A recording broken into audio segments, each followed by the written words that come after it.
Welcome to Shravya TV. ముందుగా headlines చూద్దాం.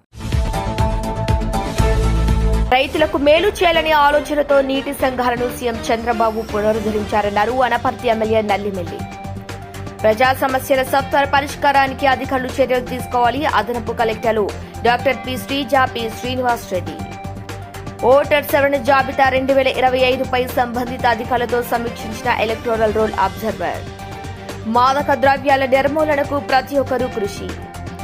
Advocate B Ramesh Yadav ఆధ్వర్యంలో బీసీ రౌండ్ టేబుల్ సమావేశం.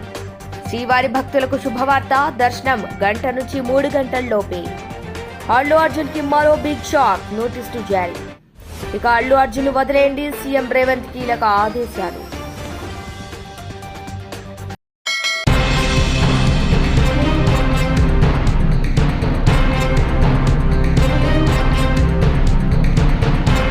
రైతులకు మేలు చేయాలనే ఆలోచనతో నీటి సంఘాలను సీఎం చంద్రబాబు పునరుద్దరించారన్నారు అనపర్తి ఎమ్మెల్యే నల్లిమెల్లి. ఇక అనపర్తి నియోజకవర్గంలో నూతనంగా ఎన్నికైన నీటి సంఘాల సారథులను ఘనంగా సత్కరించారు Anaparthi MLA నల్లిమెల్లి.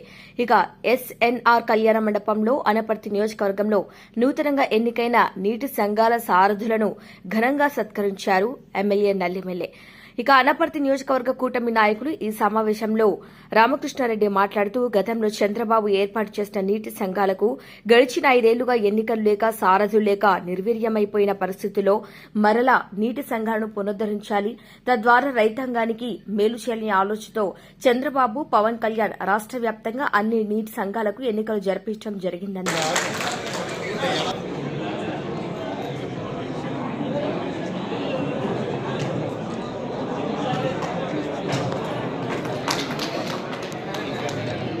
DC vice chairman గజ వెంకటరెడ్డి గారిని సాల్వాతో సత్కరిస్తున్నారు.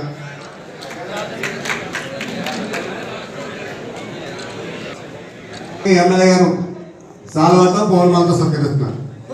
అలాగే డీసీలు అయిన తర్వాత వరుసగా సంఘాలను పిలుస్తాం. వైస్ చైర్మన్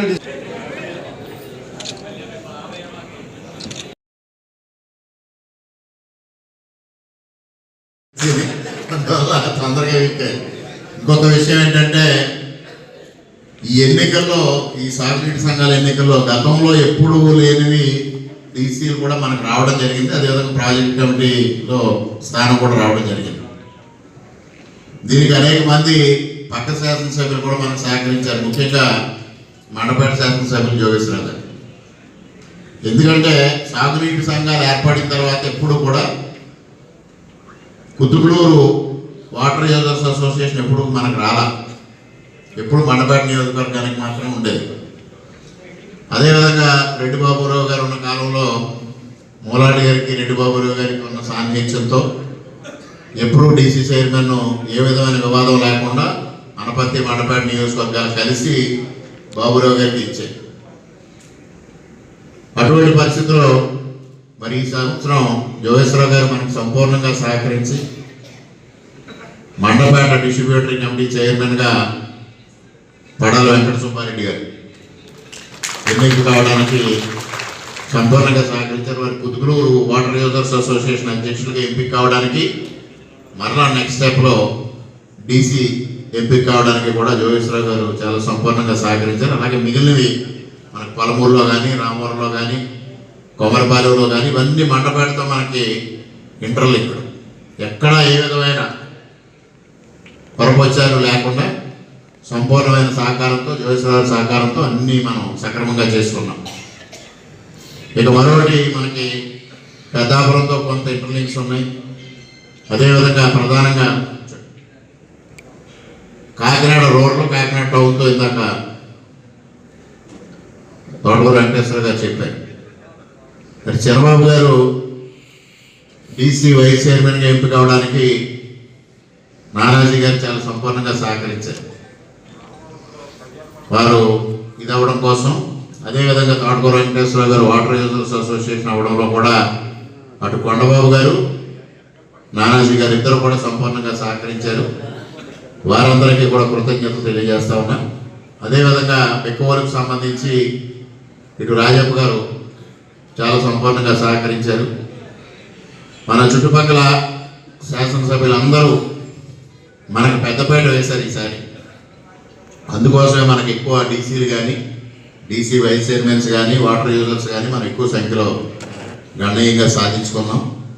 దానికి సహకరించిన శాసనసభ్యులకి, అదేవిధంగా మరి సుధాకర్ రెడ్డి గారు ప్రాజెక్టు వైస్ చైర్మన్గా ఎంపిక కావడానికి బుచ్చిబాబు గారు చాలా సహకరించారు. అదేవిధంగా చంద్రబాబు నాయుడు గారు, పవన్ కళ్యాణ్ గారు అందరి సహకారంతో అనపర్తి నియోజకవర్గానికి ప్రాజెక్ట్ కమిటీ వైస్ చైర్మన్ రావడం జరిగింది. అందరికీ పేరు పేరున హృదయపూర్వకంగా కృతజ్ఞతలు చేసుకుంటూ ఉన్నా. మరి ఒక 2 విషయాలు మీ అందరికీ చెప్పాలి. ఇటీవల అంబేద్కర్ గారి వర్ధంతి జరిగిన సందర్భంలో వైఎస్ఆర్ కాంగ్రెస్ పార్టీ కార్యాలయంలో అంబేద్కర్ గారికి అవమానం జరిగిందనేది మీ అందరూ చూసుంటారు. అదంతా వాస్తవం. ఆ సందర్భంగా నేను దానికి అభ్యంతరం వ్యక్తం చేసినప్పుడు మాజీ శాసనసభ్యులు కొన్ని విషయాలు మాట్లాడడం జరిగింది. దానికి కొన్ని విషయాలకి నేను మీడియా ముఖంగా చెప్పాను. కొన్ని విషయాలు మాత్రం మనం ప్రస్తావించుకోవాల్సిన అవసరం వేదిక వస్తుంది. ఆ వేదికలో మాట్లాడదామని కొన్ని విషయాలు ఆ రోజు మాట్లాడకుండా అవసరం జరిగింది. ముఖ్యంగా ఆయన ఇక్కడ అంబేద్కర్ గారి రాజ్యాంగం అమలు కావటం లేదు, రామకృష్ణారెడ్డి సొంత రాజ్యాంగం అమలు చేస్తా ఉన్నారు, వైసీపీ కార్యకర్తల్ని సానుభూతి పరుల్ని వేధిస్తున్నారు, కేసులు పెడుతున్నారు, హింసిస్తున్నారు అని మాట్లాడారు. అంటే ఆయన భాష వేరేగా ఉంది, నేను వేరే భాషలో చెప్తున్నాను. ఒక వ్యక్తిని ఎవరినో తీసుకొచ్చి రామవరంలో మా ఇంటి దగ్గర పెట్టి హింసించారు అని వారు మాట్లాడారు. సూర్యనారాయణ రెడ్డి గారికి నేను ఇచ్చే సలహా ఒకటే, ఎవరైనా ఆ విధంగా ఇబ్బంది పడి ఉంటే చట్టం ప్రకారంగా మీరు వారిని పోలీసుల దగ్గరికి తీసుకెళ్ళి కంప్లైంట్ ఇప్పించండి. ఎవరెవరు ఇబ్బంది పెట్టారో వాళ్ళందరిపైన ఫిర్యాదు చేయించండి. అది లేదు. ఎందువలన అంటే ఇటీవల నాకు తెలిసిన సమాచారం, ఇక్కడ ప్రధానంగా మొన్నటి ఎన్నికల్లో ఓటమి చెందడానికి 2 వ్యక్తులు ప్రధాన కారకులు అనేది జగన్మోహన్ రెడ్డి గారు గుర్తించారు. పాప ఇద్దరు ఎప్పుడు విడిపోరు. అది కూడా ఎవరో దంపతులు ఇద్దరు ప్రధాన కారకులు. ఇక్కడ ఓటమికి నువ్వా నేనా అని పోటీ పడితే భార్య ప్రథమ స్థానంలో ఉందనేది జగన్మోహన్ రెడ్డి గారి దగ్గర ఉన్న రిపోర్టు. అందరికీ నమస్కారం. ఇటీవల చంద్రబాబు నాయుడు గారు గతంలో ఏదైతే నీటి సంఘాలు ఏర్పాటు చేశారో, గత 5 సంవత్సరాలుగా నీటి సంఘాలకి ఎన్నికలు లేక, సారథులు లేక నిర్వీర్యమైపోయిన పరిస్థితుల్లో మరలా నీటి సంఘాలను పునరుద్ధరించాలి, తద్వారా రైతాంగానికి మేలు చేయాలన్న ఒక ఆలోచనతో చంద్రబాబు నాయుడు గారు, పవన్ కళ్యాణ్ గారు కలిసి రాష్ట్ర వ్యాప్తంగా నీటి సంఘాలకు ఎన్నికలు నిర్వహించడం జరిగింది. ముఖ్యంగా అనపర్తి నియోజకవర్గంలో అన్ని నీటి సంఘాలు ఏకగ్రీవం కావడమే కాకుండా డిస్ట్రిబ్యూటరీ కమిటీస్ కానీ, అదేవిధంగా project committee, eastern delta project committee vice చైర్మన్గా అనపర్తి డీసీ అధ్యక్షులు సుధాకర్ రెడ్డి గారు ఎంపిక కావడం జరిగింది. ముఖ్యంగా ఇవాళ రైతాంగానికి మేలు చేయాలి, సాగునీటి వ్యవస్థ కానీ మురుగునీటి వ్యవస్థను కానీ బాగుపరచడం ద్వారా రైతాంగానికి మేలు చేయాలనే లక్ష్యంతో ఈ సాగునీటి సంఘాలను ఆనాడు ఏర్పాటు చేయడం జరిగింది. గత 5 సంవత్సరాలుగా పూర్తిగా రైతులు నిర్లక్ష్యానికి గురైన పరిస్థితుల్లో మరలా రైతాంగానికి మేలు చేసే దిశగా చర్యలు తీసుకోవడం జరుగుతుంది. ముఖ్యంగా కూటమి ప్రభుత్వం వచ్చిన తర్వాత రైతాంగానికి ప్రయోజనం చేకూర్చే అనేక కార్యక్రమాలు చేపట్టడం జరిగింది. దానిలో ప్రధానమైంది ధాన్యం కొనుగోలు విషయంలో కూటమి ప్రభుత్వం ఏ విధంగా వ్యవహరించిందో రైతాంగం అందరూ ఇవాళ హర్షాతిరేకాలు వ్యక్తం చేస్తూ ఉన్నారు. సీఎంఆర్కి ధాన్యం అమ్మిన 24 గంటల్లో ప్రభుత్వం నుంచి నేరుగా రైతు అకౌంట్కి డబ్బులు పడటమే కాకుండా ఎటువంటి ఇబ్బందులు లేకుండా గతంలో ఇక్కడ అప్పటి శాసనసభ్యుడి తోడలుడు తూర్పుగోదావరి జిల్లా రైస్ మిల్లర్స్ అసోసియేషన్ అధ్యక్షుడిగా రైతుల దగ్గర బస్తాకు ఒక్కంటికి 300 నుంచి 400 రూపాయలకు తక్కువ ఉన్న పరిస్థితులు ఆనాడు రైతాంగం చూశారు. ఇవాళ కూటమి ప్రభుత్వం వచ్చిన తర్వాత ప్రభుత్వం ప్రకటించిన మద్దతు ధర కన్నా 70 రూపాయల నుంచి 80 రూపాయలు అధికంగా రైస్ మిల్లర్లు కొన్న పరిస్థితిని కూడా చూశారు. అందువల్లనే ఇవాళ అక్కడ జగన్మోహన్ రెడ్డి కానీ ఇక్కడ సూర్యనారాయణ రెడ్డి కానీ రైతు వ్యతిరేక విధానాలకు మేము నిరసన కార్యక్రమాలు చేపడుతున్నామంటే స్పందన శూన్యమైంది. అందుకోసమే సాగునీటి సంఘాల్లో ఎన్నికల్లో వెనకడుగు వేశారు, తోక ముడిచి ఇవాళ వేరే మాటలు చెప్తా ఉన్నారు. ఈ రైతుల ప్రయోజనం ముఖ్యంగా ఇవాళ సాగునీటి సంఘాలు ఏర్పడి భవిష్యత్తులో గోదావరి డెల్టాని ఆధునీకరించడం ద్వారా గోదావరి డెల్టాలో ఉన్న 10,50,000 ఎకరాల ఆయకట్టుకి మేలు చేకూరే దిశగా ఇవాళ ప్రభుత్వం అడుగులు వేస్తా ఉంది. దానిలో భాగస్వాములయ్యి రైతులకు మేలు చేయడం కోసం ఇవాళ సాగునీటి సంఘాల సారథులుగా ఎంపికైన వారందరూ ముందుకు వెళ్ళడానికి సిద్ధంగా ఉన్నారు. ముఖ్యంగా అనపర్తి నియోజకవర్గంలో తెలుగుదేశం, జనసేన, భారతీయ జనతా పార్టీ ముగ్గురు కూడా నీటి సంఘాల సారథులుగా ఎవరైతే ఎంపికయ్యారో వారందరూ సీనియర్ నాయకులు, చిత్తశుద్ధి నాయకులు, పనిచేసే ఆలోచన ఉన్న నాయకులు. వారందరి సారథ్యంలో అనపర్తి నియోజకవర్గం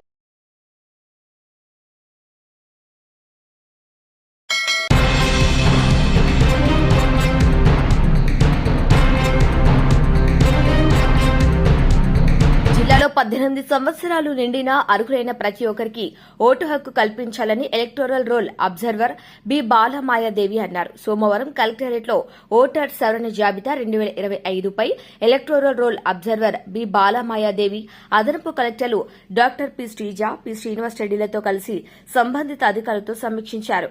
ఈ సందర్భంగా ఓటర్ సవరణ జాబితా 2025పై జిల్లాలో చేపడుతున్న చర్యలను అదనపు కలెక్టర్లు, అధికారులు వివరించారు.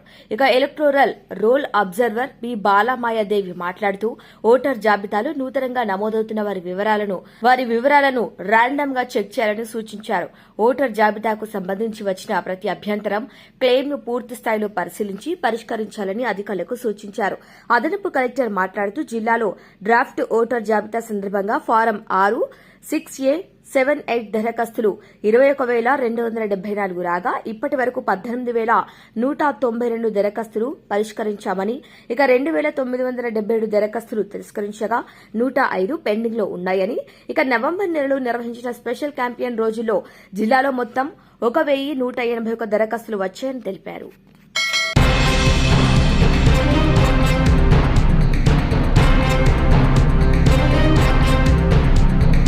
బీసీ సంక్షేమ సంఘం అధ్యక్షులు అడ్వకేట్ బి రమేష్ ఆధ్వర్యంలో ఈ కార్యక్రమంలో బీసీ రౌండ్ టేబుల్ సమావేశం జరిగింది.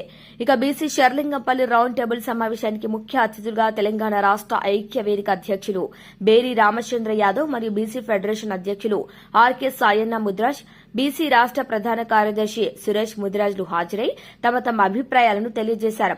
రౌండ్ టేబుల్ సమావేశాన్ని ప్రారంభిస్తూ సభాధ్యక్షులు అడ్వకేట్ రమేష్ యాదవ్ క్లుప్తంగా ఎజెండా గురించి తెలియజేశారు. ముఖ్యంగా బీసీలకు సామాజిక న్యాయం, కామారెడ్డి డిక్లరేషన్ ప్రకారం 42%, స్థానిక ఎన్నికల్లో రిజర్వేషన్ కమిటీల నిర్మాణం, షర్లింగంపల్లి నియోజకవర్గం అన్ని డివిజన్ల ఏర్పాటు గురించి, విద్య, వైద్యం మరియు పేదలకు సామాజిక న్యాయం, అన్ని విధాల సహాయ సహకారాలు ప్రభుత్వం నుండి లభించాలని ఎజెండా గురించి తెలియజేశారు. మీ అభిప్రాయాలు తెలియజేస్తూ అధికారమే అంతిమ లక్ష్యంగా పోరాటం, ఉద్యమాలు చేయటమే ధర్మంగా బీసీలందరూ ముందుకు రావాలని కోరటం జరిగింది.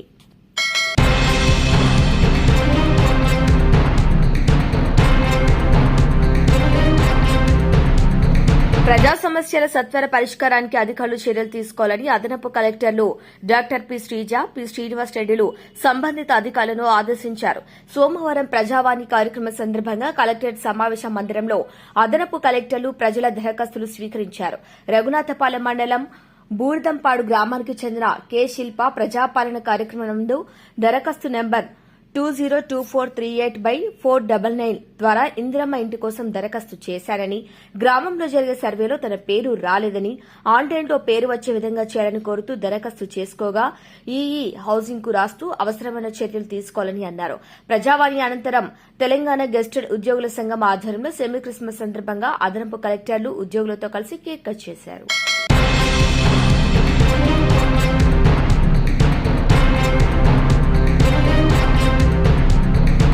మాదక ద్రవ్యాల నిర్మూలనకు ప్రతి ఒక్కరు కృషి చేయాలని టీపీసీసీ ఉపాధ్యక్షులు మేడ్చల్ నియోజకవర్గ కాంగ్రెస్ పార్టీ ఇన్ఛార్జ్ తోటకూర వజ్రేష్ యాదవ్ అన్నారు.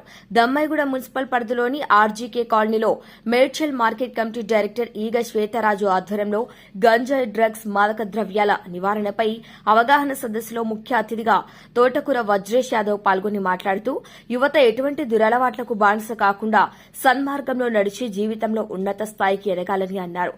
మాదక ద్రవ్యాలు జీవితాలను నాశనం చేస్తాయని వాటిని దరిచేరనీయవద్దని, ఒక్కసారి డ్రగ్స్ కు బానిసైతే చావే శరణ్యమన్నారు. తెలంగాణ రాష్ట కాంగ్రెస్ ప్రభుత్వం మాదక ద్రవ్యాలపై ఉక్కు పాదం మోపుతున్న తరుణంలో ప్రతి ఒక్కరూ బాధ్యతాయుతంగా వ్యవహరించాలన్నారు. ఎవరైనా డ్రగ్స్ గంజాయి సరఫరా చేసినా, అమ్మినా, వినియోగించినా వెంటనే పోలీసులకు సమాచారం అందించాలని, వారి వివరాలు గోప్యంగా ఉంచుతామని, వారికి 5,000 రూపాయల పరిహారం కూడా అందజేస్తామని తోటకూర వజ్రేష్ యాదవ్ అన్నారు.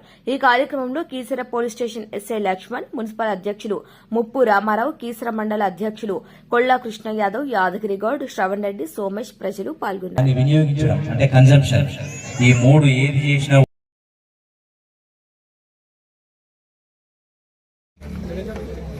మా మార్కెటింగ్ కమిటీ డైరెక్టర్ కావాలన్న ఉద్దేశంతోనే నేను ఆ పదవి ఇప్పించాను. మా రామన్న గారికి, శ్రీనివాస్ రెడ్డి గారికి, యాదగిరి గారికి, మిగతా అందరు సోదరులు కూడా ఈ దమ్మాయిగూడ మున్సిపాలిటీ తరఫున యువ కిషోర్లు, మాజీ అధ్యక్షుడు, ప్రాంత ఇప్పుడు ఉన్నట్టు ప్రజెంట్ యూత్ కాంగ్రెస్ అధ్యక్షులు మా సీన్ గారు, మిగతా వాళ్ళందరూ కూడా వచ్చారు. ప్రతి దగ్గర కూడా మన పిల్లలు ఎవరైతే ఉన్నారో, మన పిల్లలు వీళ్ళంతా, ఈ తల్లిదండ్రులకు మనం రుణపడి ఉన్నాం. ఈ భూమి మీద పుట్టినందుకు అందరూ కూడా ఆలోచన చేయాలి. ప్రతి పిల్లగాడు కూడా ఆలోచన చేయాలి. తల్లి 9 మాసాలు కడుపులో మోసి 20 సంవత్సరాలు మనలను పెంచి పోషిస్తూ ఉంది. నానా కష్టం చేస్తూ ఉంటుంది. అంటే వ్యవసాయం చేయొచ్చు, కూలి పని చేయొచ్చు, ఇంట్లో పని చేయొచ్చు, ఏ రకంగా పని చేస్తూ ఉన్నారు. చేసి ఆ పిల్లగాడిని పెంచుతున్నాం. కానీ పిల్లగాడు కోసము నేను ఒకటే కోరుతా ఉన్నా, ఆ పిల్లగాడు ఏం చేస్తుందో చూడాల్సిన బాధ్యత కూడా మన అందరి మీద ఉంది. ఈ ప్రాంతంలో ఉన్నటువంటి డబ్బుకు ఆశపడి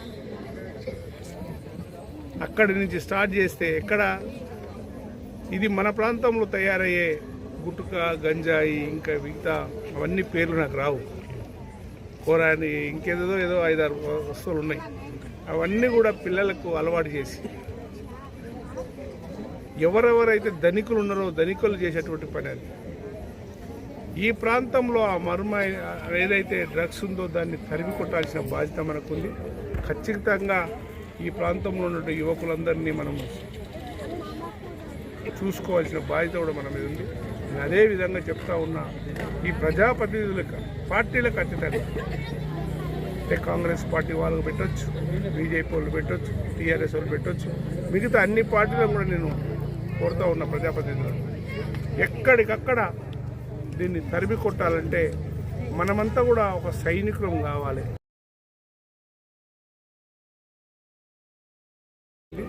ఖచ్చితంగా ఈ ప్రాంతంలో ఉన్న యువకులందరినీ మనం చూసుకోవాల్సిన బాధ్యత కూడా మన మీద ఉంది. నేను అదే విధంగా చెప్తా ఉన్నా, ఈ ప్రజాప్రతినిధులకు, పార్టీలకు అతీతంగా అంటే కాంగ్రెస్ పార్టీ వాళ్ళకు పెట్టొచ్చు, బీజేపీ వాళ్ళు పెట్టొచ్చు, టీఆర్ఎస్ వాళ్ళు పెట్టొచ్చు, మిగతా అన్ని పార్టీలను కూడా నేను కోరుతా ఉన్న ప్రజాప్రతినిధులు ఎక్కడికక్కడ దీన్ని తరిమి కొట్టాలంటే మనమంతా కూడా ఒక సైనికులం కావాలి. ఇంటింట్లో సైనికులు వెళ్ళి ఎక్కడైతే అమ్ముతలేరు ఇదే ప్రాంతంలో అమ్ముతూ ఉంటాం. అమ్మే వాళ్ళను ఖచ్చితంగా పట్టుకొని ఇప్పటిదాకా చెప్పినట్టు డ్రగ్స్ అమ్మే వాళ్ళకు ఎవరన్నా దొరికితే బెయిల్ లేదు, వాళ్ళను మరి జైల్లో ఉండాల్సిన పరిస్థితి వస్తుంది. అమ్మే మిత్రులు కూడా ఆలోచన చేయండి. మీకు కూడా పిల్లలు ఉన్నారు, మీరు కూడా ఒక తల్లిదండ్రికి పుట్టిన పిల్లలే. మరి మీరు ఇంకొక పిల్లగానికి అలవాటు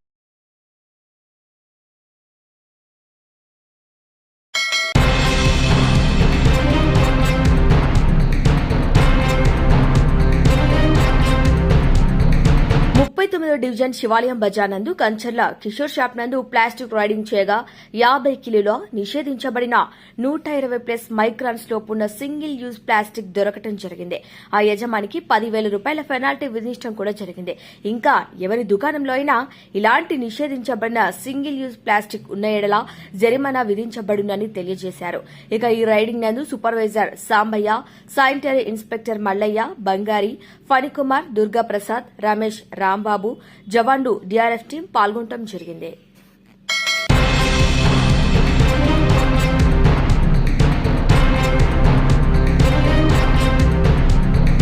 అల్లు అర్జున్ వివాదంపై సీఎం రేవంత్ మరో కీలక నిర్ణయం తీసుకున్నట్టు తెలుస్తుంది. కాంగ్రెస్ నేతలు, కార్యకర్తలు అల్లు అర్జున్ పై ఏకధాటిగా దాడి చేస్తున్న నేపథ్యంలో రేవంత్ యూటర్న్ తీసుకున్నట్లు సమాచారం. ఈ మేరకు ఇంతటితో బన్నీని వదిలేయాలని, అడ్డగోలు మాటలు, విమర్శల వల్ల పార్టీకి నష్టం జరిగే అవకాశం ఉందని భావించి వెనక్కి తగ్గినట్లు తెలుస్తోంది. ఎంపీ చామల కిరణ్ కుమార్ రెడ్డితో మీడియా సమావేశం నిర్వహించి కాంగ్రెస్ పార్టీ నాయకులంతా ఒకే లైన్ మాట్లాడాలని ఆదేశాలు ఇప్పించినట్టు స్పష్టంగా అర్థమవుతోంది. అల్లు అర్జున్ విషయాన్ని వదిలేసి ప్రతిపక్షాలపై అటాక్ చేయాలని సీఎం రేవంత్ సూచించినట్లు తెలుస్తుంది. ఈ మేరకు గాంధీ భవన్ లో నిర్వహించిన మీడియా సమావేశంలో ఎంపీ చామల కిరణ్ కుమార్ రెడ్డి మాట్లాడుతూ అందరూ బాగుండాలని కాంగ్రెస్ కోరుకుంటుందని చెప్పారు. సంధ్య థియేటర్ వద్ద జరిగిన ఘటనపై సీఎం రేవంత్ రెడ్డి వాస్తవాలను ప్రజలకు వివరించే ప్రయత్నం చేశారన్నారు. సినీ పరిశ్రమపై అవగాహన లేని వ్యక్తికి చైర్మన్ పదవి ఇస్తే సమస్యలు పరిష్కారం కావని తెలుసు. అందుకే బాగా ఆలోచించి సినీ ఇండస్ట్రీకి చెందిన ఒక కీలకమైన వ్యక్తికి బాధ్యతలు అప్పగించాం. దిల్ రాజు అనే వ్యక్తి ఇవాళ ఒక బ్రాండ్ మార్క్ లాంటివారు. ఇండస్ట్రీలో పనిచేసే కార్మికులకు ఎంతో మంది ఉన్నారు.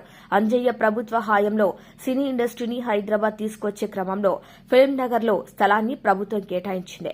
పద్మాలయ, రామానాయుడు స్టూడియోస్ కు కూడా ప్రభుత్వం తరపున స్థలాన్ని కేటాయించాం. ప్రొడ్యూసర్ నుంచి మొదలు పెడితే కింది స్థాయి కార్మికుడి వరకు బాగుండాలని కోరుకునేది కాంగ్రెస్ పార్టీ ఒకటి అన్నారు.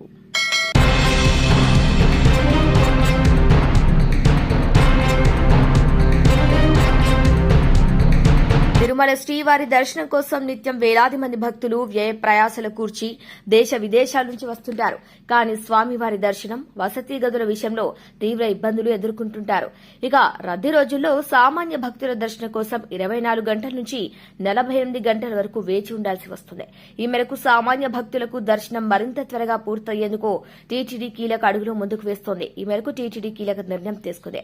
ఆర్టిఫిషియల్ ఇంటెలిజెన్స్ సహాయంతో దర్శన టోకెన్ పొందటం, తిరిగి వైకుంఠం క్యూ కాంప్లెక్స్ లోకి ప్రవేశించేందుకు ఫేస్ రికగ్నిషన్ ఎంట్రీ విధానాన్ని తీసుకువస్తుంది. ఈ మేరకు తిరుమలలో డెమో కూడా పూర్తయినట్లు ఈ మేరకు TTD chairman BR Naidu X ఖాతాలో ట్వీట్ చేశారు. తిరుమలలో ఓ సంస్థ డెమో ఇచ్చింది.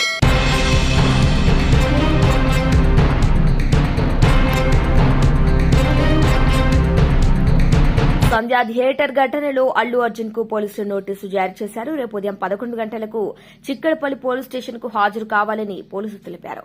సంధ్య థియేటర్ తొక్కిసలాట ఘటనపై అల్లు అర్జున్ పోలీసులు రేపు విచారించనున్నారు.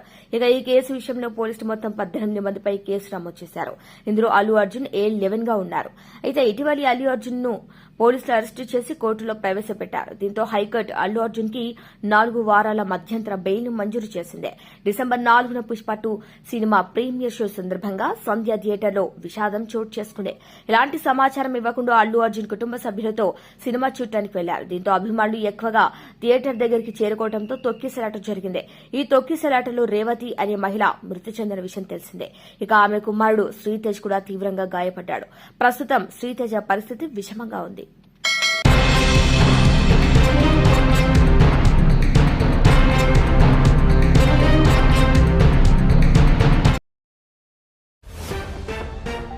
రైతులకు మేలు చేయాలనే ఆలోచనతో నీటి సంఘాలను సీఎం చంద్రబాబు పునరుద్దరించారన్నారు అనపర్తి ఎమ్మెల్యే నల్లిమిల్లి.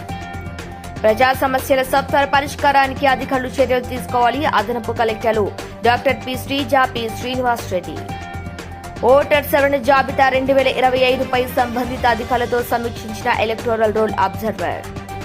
మాదక ద్రవ్యాల నిర్మూలనకు ప్రతి ఒక్కరూ కృషి. అడ్వకేట్ బి రమేష్ యాదవ్ ఆధ్వర్యంలో బీసీ రౌండ్ టేబుల్ సమావేశం. శ్రీవారి భక్తులకు శుభవార్త, దర్శనం గంట నుంచి 3 గంటల్లోపే. అల్లు అర్జున్ కి మరో బిగ్ షాక్, నోటీసులు జారీ. ఇక అల్లు అర్జున్ వదిలేయండి, సీఎం